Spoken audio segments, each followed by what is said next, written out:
Hello. Hello. Oh, yeah, because you're all happy. If you're nice, I'll give you some sweets at the end. Yeah, just, tonight I'm not going to be doing any Michael Jackson jokes because people have been doing them and I'm expecting a few more to happen, and that's not what I'm about. So, no Michael Jackson references in the show, but yes, I'll get on with it. Anyway, I was with a girl the other day, and as I moved in to kiss her, I noticed this girl, and she changed into a werewolf. And she was surprised, and obviously I was surprised, as you were surprised, because there's no Michael Jackson references. And I did what you do when you see someone turn into a werewolf. Obviously, we all know. You go to the nearest mirror, and you smash it, and you grab a piece of glass, and you cut her throat till she dies. And then the ambulance men came, and they said, Chris, because I'm Chris. They said, that's not a werewolf. I said, no, it is a werewolf. It's a werewolf. I said, no, it's not. And apparently, all women have a slight amount of hair on their upper lip when you look closely. And it's something that we know they have, and they know they have, but we're just not supposed to mention it. We can't say it, and we ignore it. And in that sense, it's very similar with me and my girlfriend and my genital warts and my disproportionately violent reactions to seemingly trivial situations. A girl came up to me after a gig once and said, but you don't seem like you don't strike me as a violent person. That was obviously before I struck her. I hope you like my outfit. I bought these on eBay. These are genuine Guantanamo Bay inmate trousers. They were cheap, no reserve, because they came slightly soiled, but I suppose that's what waterboarding does to you. So it's the end of term time, and being a student here, I'm just left here, and I imagine there's some people here who are quite happy the students left. Are we happy that students left? No, we all love students. Okay, well I am, because they used to bully me for wearing my bright clothes. And I never understood college life, because you'd walk around, and I went into the kitchen once, and there was a man masturbating into the sink.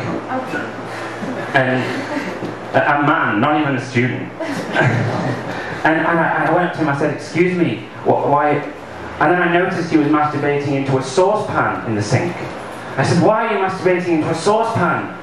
And then he said, I've run out of washing up liquid.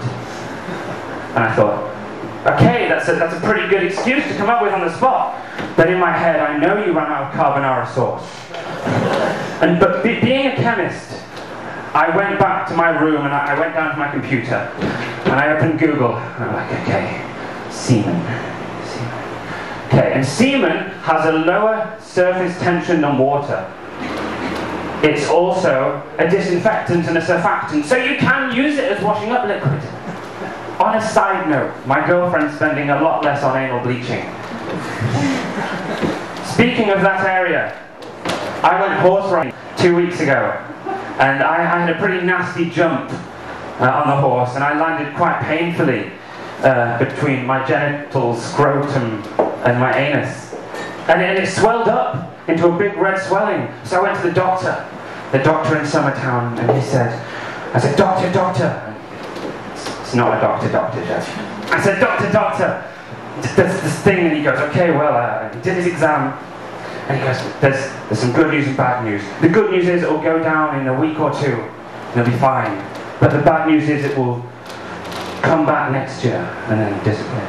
And it will come back the year after, and keep doing this. I said, why? And he goes, because it's a perineal disease. Yes. Lovely. I would like you to imagine me now as Martin Luther King. You're going to have to suspend disbelief because I am not black. I am white, and it's impossible for a white man to be black, or a black man to... We'll skip that one. My father has a particular term of endearment for us. Not us, but me and my sister. He doesn't call us his children. He calls us his fuck trophies. Just thought you'd like to know. And before I leave, because this is twice as fast, so half as long, I'd like to share with you something. Do you know who this man is?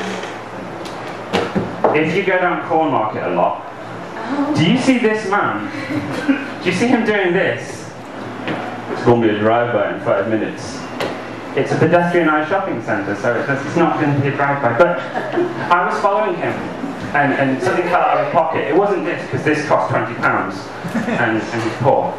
But in it was a Primark receipt. A Primark receipt fell out of his pocket, and I picked it up because I don't like littering. I'll take these off because they're distracting. And the Primark receipt, so I picked it up, and I saw it had writing on the back, and it wasn't a shopping list. It's a song. It's a song he's written because it's called My Song, and I just thought I'd read you it because it's funny. I can't do his voice, but I imagine he'd be very aggressive when he does it. It's like this. Yo, back the fuck up, bitch, and get out on my face, or my blade be invading your personal space. I got packets of chronic, I'm up to get stoned. Then I'll stalk you down Ifley, be taking your phone. And then I think this is the chorus.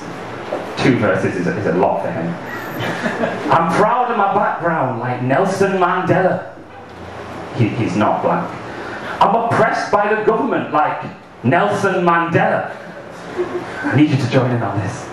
I'm a rebel and renegade like Nelson Mandela.